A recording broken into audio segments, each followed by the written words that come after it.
Today I'll share some tips and tricks for how I trim nails on my Goldendoodle dog Sophie. I talk about how to know when a nail trim is due or overdue, why it's important to trim nails often, and how I go about doing it, despite the fact Sophie is not too keen on having her paws handled. For that, I've got a secret method I invented, so she's now okay with it. So stick around to the end and I'll let you know what it is.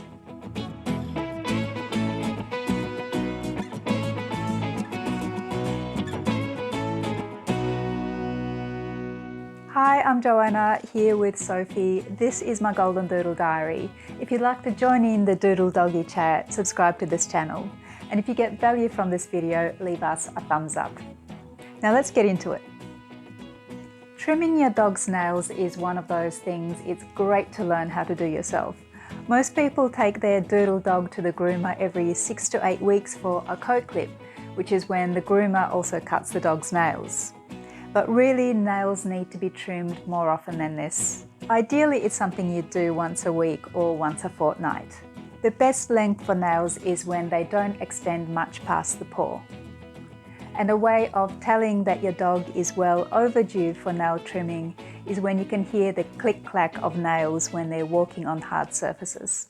It's bad for the dog's feet to have really overgrown nails because it pushes the dog's foot up into an unnatural angle, which is uncomfortable and even painful for the dog. This could over time injure its tendons and even lead to deformed feet. Other than that, when your dog's nails are long, it doesn't even need to do much to accidentally scratch you or damage your furniture.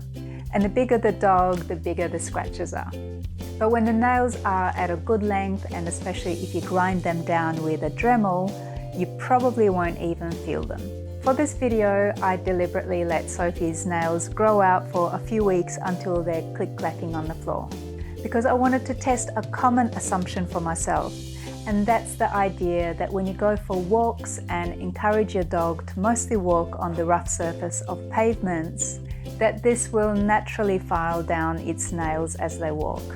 So after doing this for a number of weeks, I can tell you that this doesn't seem to work because Sophie's grown some mighty long nails.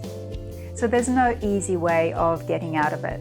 It's one of those chores we need to learn how to do and get confident with, and also train our dogs to, if not like, then at least to tolerate it. Now everyone's got their own ways, but here is how I go about nail trimming.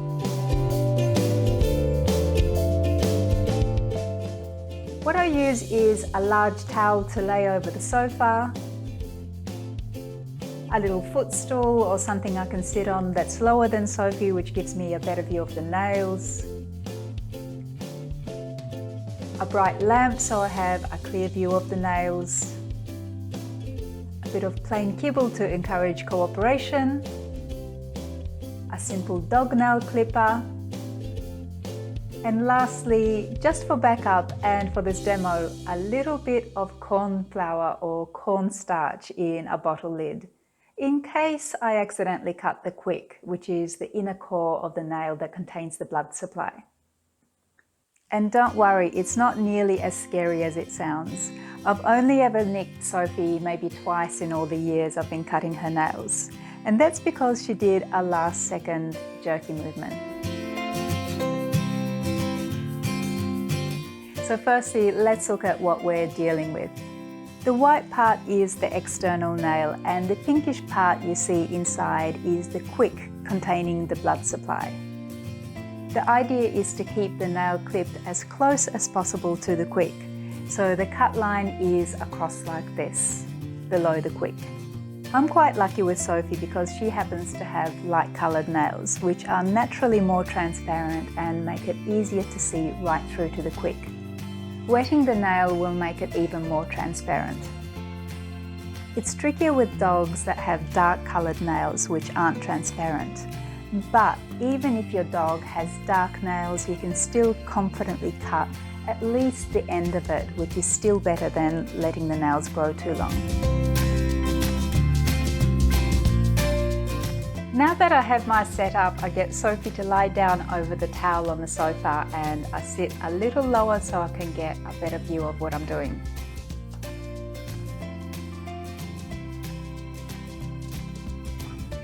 I grab the dog nail clippers and take hold of the foot, singling out the nail I'm about to clip. To prevent her from lifting her head and getting too interested in what's going on or to object about the nail trimming, I use my secret method. I hold up a piece of kibble and confirm the command, head down.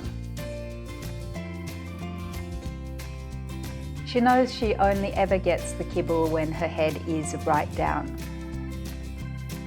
Here you can see we've practiced this command over time and she keeps her head down most of the time. She's anticipating her reward. She's definitely more watchful when I do her back paws, but the head down command still works. As she's eating, I quickly cut the nail and immediately praise her and give her another piece of kibble as a reward while her head is down.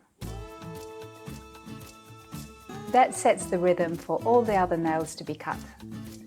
Now the way I ensure the clipper doesn't accidentally slip as I'm clipping the nail is to create a stop using my forefinger. This ensures I can't cut the nail over where the quick is.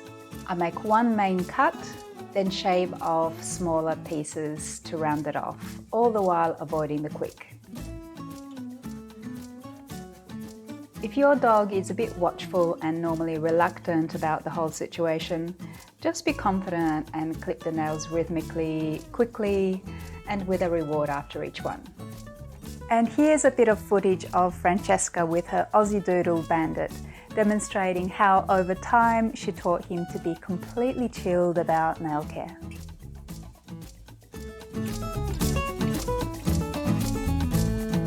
Another way of maintaining the nails is to use a rechargeable Dremel like this one to effectively file or grind down the nails. This gives you more control over how much of the nail comes off. But the tricky part is to get your dog to get used to the buzzing sound and the grinding sensation. And with a Dremel you need to be extra careful not to get skin or hair caught in the sander head. And also be mindful that the nail heats up quickly.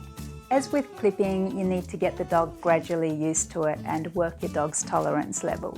So check out what works for you and your dog. I'm happy with the results with just the clippers for Sophie. So we're all good, aren't we, Sophie?